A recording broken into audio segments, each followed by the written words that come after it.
Kisah sedih seekor unta yang menangis pilu di hadapan Nabi Muhammad SAW.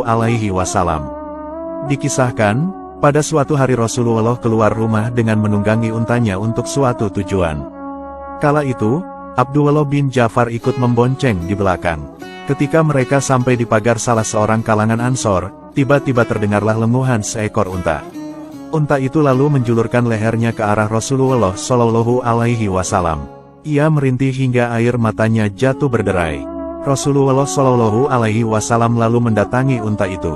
Beliau lalu mengusap belakang telinga unta itu hingga unta itu pun menjadi tenang dan diam.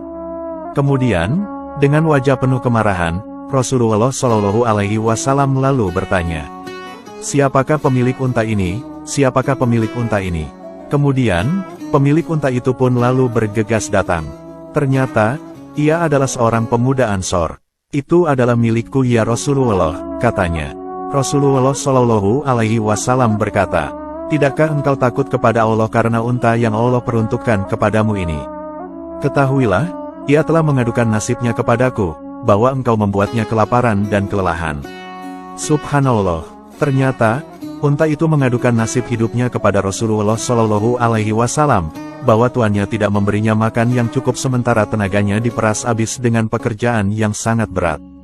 Hal inilah yang membuat Nabi Muhammad marah besar. Kisah ini nyata dan bersumber dari hadis nomor 2186 yang diriwayatkan Abu Dawud dalam kitab Jihad. Dalam sebuah riwayat diceritakan juga, pada suatu hari saat sahabat Ukail sedang berjalan bersama Nabi Muhammad SAW, ada seekor unta yang tiba-tiba melompat dan berlari ke hadapan Rasulullah. Tak disangka, unta itu bisa berbicara. Unta itu berkata, "Wahai Rasulullah, tolong lindungilah aku," pintanya. Belum sempat sang unta melanjutkan aduannya, seorang Arab Badui datang sambil membawa pedang yang terhunus. Lalu, Rasulullah pun bertanya padanya, "Apa yang kamu lakukan pada unta ini?" tanya Rasulullah. "Wahai Rasulullah, aku membeli unta ini dengan mahal. Akan tetapi binatang ini tidak mau menuruti perintahku, oleh karenanya, lebih baik aku menyembelihnya sehingga dagingnya bisa kuberikan kepada orang-orang yang membutuhkan," jawab seorang Arab Badui tersebut. Kemudian, Rasulullah bertanya kepada sang unta, "Wahai unta, mengapa kamu tidak menurutinya?" Unta menjawab, "Ya Rasulullah, sungguh aku tidak bermaksud begitu. Akan tetapi hal ini dikarenakan dia telah berlaku tidak baik. Dia sering tertidur dan lalai untuk melaksanakan sholat Isya. Jika dia mau berjanji untuk rajin salat Isya, maka aku akan menurutinya." Setelah mendengar penjelasan dari seorang Arab Badui dan sang unta, Rasulullah SAW pun menyuruh seorang Arab Badui itu untuk berjanji, dan kemudian menyerahkan unta yang dapat berbicara itu kepadanya. Akhirnya, ia dan unta peliharaannya pun kembali pulang. Kisah di atas hanya baru hewan. Bagaimana jika yang mengadu adalah seorang pekerja yang gajinya tidak dibayar sehingga tidak bisa membeli makanan untuk keluarganya, sementara tenaganya sudah habis dipakai oleh orang yang mempekerjakannya? Pasti Rasulullah SAW lebih murka lagi. Dikisahkan, Abdullah bin Umar menceritakan bahwa Rasulullah SAW pernah bersabda, "Seorang wanita disiksa karena menahan seekor kucing sehingga membuatnya mati kelaparan, wanita itu pun lalu masuk neraka. Kemudian Allah berfirman, Allah Maha Tahu kepadanya, kamu tidak memberinya makan, tidak juga memberinya minum saat ia kamu pelihara, juga engkau tidak membiarkannya pergi agar ia dapat mencari makanan sendiri dari bumi." Ini, hadis riwayat Bukhari. Selain kisah di atas, ada sebuah kisah Nabi yang inspiratif lagi. Suatu hari, Amir Arom dan beberapa sahabat sedang bersama Rasulullah SAW. Amir Arom berkata, "Tiba-tiba seorang lelaki mendatangi kami. Lelaki itu dengan kain di atas kepalanya dan di tangannya terdapat sesuatu yang ia genggam." Lelaki itu berkata, "Ya Rasulullah, saya segera mendatangimu saat melihatmu. Ketika berjalan di bawah pepohonan yang rimbun, saya mendengar kicauan anak burung. Saya segera mengambilnya dan meletakkannya di dalam pakaianku. Tiba-tiba, induknya datang dan segera terbang berputar di atas kepalaku. Saya lalu menyingkap kain yang menutupi anak-anak burung itu, lalu induknya segera mendatangi anak-anaknya di dalam pakaianku sehingga mereka sekarang ada bersamaku."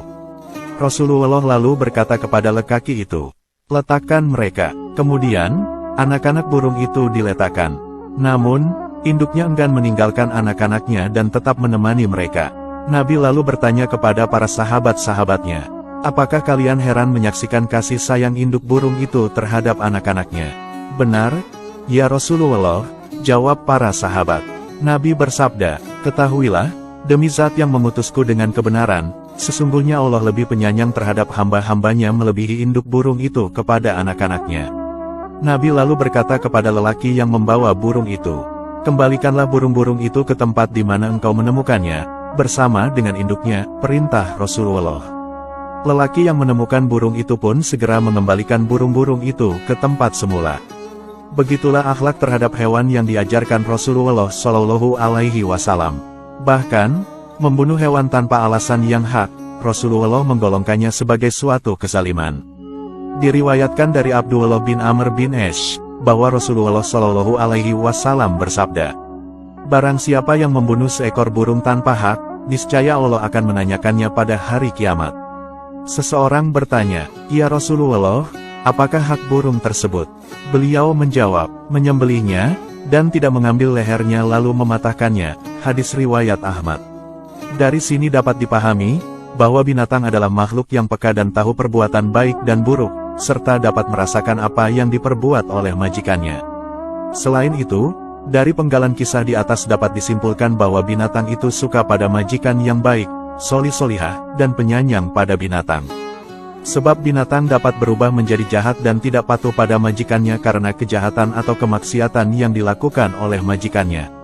Begitu pula sebaliknya, jika majikannya adalah orang yang berbudi pekerti baik dan solih-solihah, maka binatang peliharaannya pun akan nurut dan patuh padanya.